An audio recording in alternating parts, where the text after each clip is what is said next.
Salam dəyərli müəllimlər, xoş gördük hər birinizi. Bildiyimiz kimi artıq MİQ və sertifikasiya imtahanında bizim bir ay vaxtımız qalıb, yuvarlaq desək. Və bizim kanalda sizlər üçün dəstək xarakterli müxtəlif izahlarımız var. Növbəti layihələrimizdən də biri qızıl qaydalar. 3 hissə kanalda yerləşdirilib. Baxmayan müəllimlər mütləq həmin izahları ardıcıl olaraq izləsinlər. Bu gün isə qızıl qaydalar 4-ə baxırıq. Deməli, maraqlı bir sualdır. Bərabərsizliklə bağlı bir sualdır və 10 müəllimdən 9-un ilk dəfə gördüyü sualdır. Müəllim, bu sual imtahanda istifadə oluna bilər mi? Təbii ki, istifadə oluna bilər. Elə birbaşa imtahan tipli sualdır. Bərabərsizlik verilib, amma bizim bildiyimiz sağda solda standart ədəddən yox, burada faizlə bağlı bir hissə verilib. Sualların artıq imtahanda çətinliyi yox, quruluşu müəllimləri çaşdırır. 17%, burada yazılıb A böyükdür 17%. Kiçikdir 0,3. Əla. Burada nə edə bilərik? Burada bu faizi də ədədə çevirib normal adi bərabərsizlik kimi həll edə bilərik. Amma faizi ədədə çevirəndə burada 100-ə bölmək daha çox adi kəsrə, onu kəsrə alına bilər. Ona görə gəlin, buradakı bu 0,3-ü biz nəyə çevirək? Faizə çevirək. Dəyərli müəllimlər, faiz məsələsindən də bilirik ki, ədədi faizə çevirmək üçün onu 100%-ə vurmaq lazımdır. Onda 0,3-ü 100%-ə vuranda bu vergü ilə bu 0 gedir, elədi 30%. Deməli bizim A ədədimiz böyük olacaq 17%-dən, kiçik olacaq 30%-dən. Yəni 17%-dən 30%-dən arasında hansı ədəd yerləşər? Bunu tapmaq lazımdır. Elə baxanda görürük ki, A variantı yazıla bilməz, çünki 33%-dir, 30-dan böyükdür. Bizim doğru cavab A-dır. Amma digərlərində müəllim, mən burada yaxşı 22% hardasa görsənir ki, düşür. Bəs bu digərləri ədəddə oları necə bilim? Deməli, digərlərini də faizə çevirəcəksən. Az öncə dedim ki, ədədi də faizə çevirmək üçün çox rahat həmin ədədi 100-ə vururuq. Bunu 100-ə vuranda 0,2-ni 100-ə vuranda elədi bu 20%. 4-də 1-i 100-ə vuranda 100-ü 4-ə böləcəksən eləcək 25%. 22% elə özü faizdir. 0,128-i 100-ə vuranda bu elədi 28%. Hər biri gördüyümüz kimi burada A-nın yerinə yazıla bilər. Yəni 17-dən böyük, 30-dan kiçikdir. Növbəti, deməli burada da bərabərsizliklə yanaşı faiz sualı da var idi. Faiz də proqrama son artırılan mövzulardan biridir. Eləcə də bu sualımız, dəyərli müəllimlər, bu sual da fəza fiqurları, bu da proqrama son artırılan mövzulardandır. 3 eyni kiçik kubun yan-yana qoyulmasından alınan paralapipetin bütün tillərinin cəmi 100 sm olarsa, bir kiçik kubun tillərinin cəmini tapın. Bunu burada paralapipetin yerinə kuboid də yaza bilər. Dəfələrlə demişik ki, paralapipetlə kuboid eyni anlayışdır. Gəlin bunu vizual olaraq təsvir eləməyə çalışaq görək. 3 eyni kiçik kub yan-yana qoyulanda hansı fiqur necə alınır? Baxaq. Bu deməkdir. Baxın.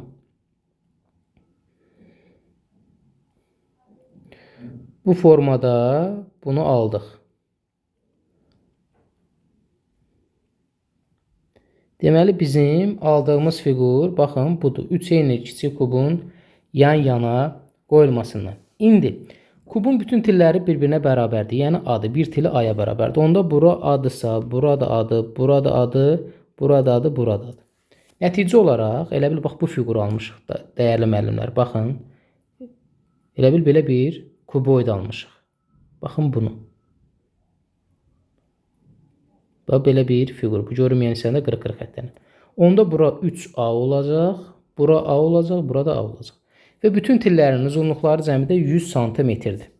İndi gəlirik burada növbəti anlayışa. Düzbucaqlı paralapipetin tillərinin cəmi hansı düsturla hesablanır? 12 A üstəgəl B üstəgələ hissə düsturundan.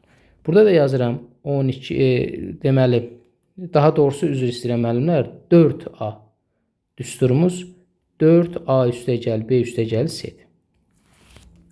İndi burada 4 vurusu mötərizədə tutaq ki, tilin uzunluqlarının cəmi burada AB, X, Y, Z ola bilər də. Yazıram 3A üstəgələk A üstəgələk A bərabərdir 100 sm. İndi buradan 3, 4, 5, 20A bərabərdir 100, A da bərabər 5-ə. Deməli, biz bir tili tapdıq ki, 5-dir. Məndən də kubun tilini soruşur. Bir dənə kiçik kub da budur. Bunu da kənarda bax, burada çəkirəm. Ki, rahat görəsən. Bax, bu kubu bizdən tilini soruşur. Bunun da tili 5-dir. Bəs kubun tillərinin uzunluqları cəmi. Burada kubun tillərinin uzunluqları cəmi 12A-dır. Mən bayaq açdım, onun üçün oraya yazdım. 12A. Deməli, kubun bütün tilləri bir-birinə bərabərdir. Buna görə 12A yazırıq. Bir tili də 5-dirsə, 12-ni vuraram 5-ə. Bu da bərabər eləyər 60 santimetr. Doğru cavab C variantı.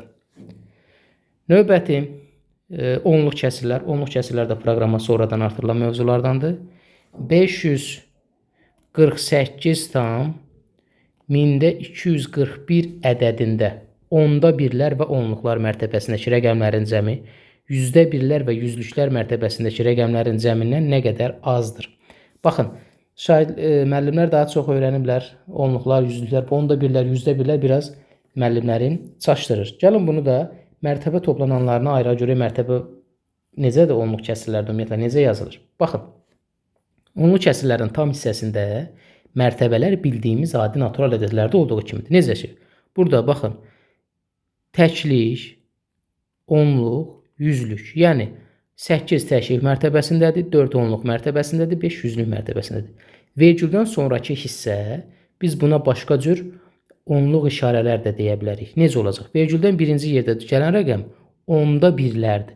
Bunu yaza bilərəm ki, 2 olacaq onda birlər. 4 yüzdə birlərdir, yüzdə birlər. Bu formada onda bir, yüzdə bir, yəni başa düşəcəksin. 1 isə mində birlərdir, mində birlər. Bu formada, burada təkdə birlər olmur. Deməli, vergüldən dərhal sonra başlayır onda bir, yüzdə bir, mində bir bu formada gedir. İndi baxaq, onda birlər, yəni onda birlər 2 ilə onluqlar mərtəbəsindəki, yəni 4-ün cəmi bərabər elədi 6. Sonra yüzdə birlər 4-dür.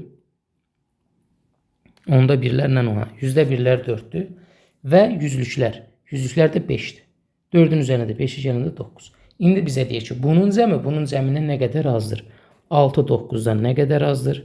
9-dan 6-nı çıxarsan 3. Doğru cavab E. Bu artıq 3 dənə sual həll eləmişik. Hər bir sualda asan görünsə də ilk baxışdan yeni nə isə öyrənirsiniz. Sualın quruluşunu ilk dəfə işlədiyiniz suallardır. Yəni onun kəsirlərlə bağlı bu tipli sual olsun, sonra bərabərsizlik olsun və s. Növbəti sualımıza baxırıq müəllimlər. Düzbucaqlının daxilinə bir-birinə toxunan və düzbucaqlının tərəflərinə toxunan yan-yana 3 eyni çevrə çəkilmişdir. Biz bunu belə çəkməyə çalışaq. Bax, deməli bu düzbucaqlının daxilini çevirən biri belə çəkilib, biri belə çəkilib, biri də belə çəkilib. Bunlar üçü də eynidir. Baxın, belə təsəvvür elə ki, bunların üçü də eynidir. Çevrənin diametrinin 5 misli. Bu çevrənin diametri bax buradan buradır. Bu bir diametrdir və ya buradan belə də diametrləri bunun deyə bilərik. İndi gəlin baxaq, bu düzbucaqlının eni nədir, uzunu nədir?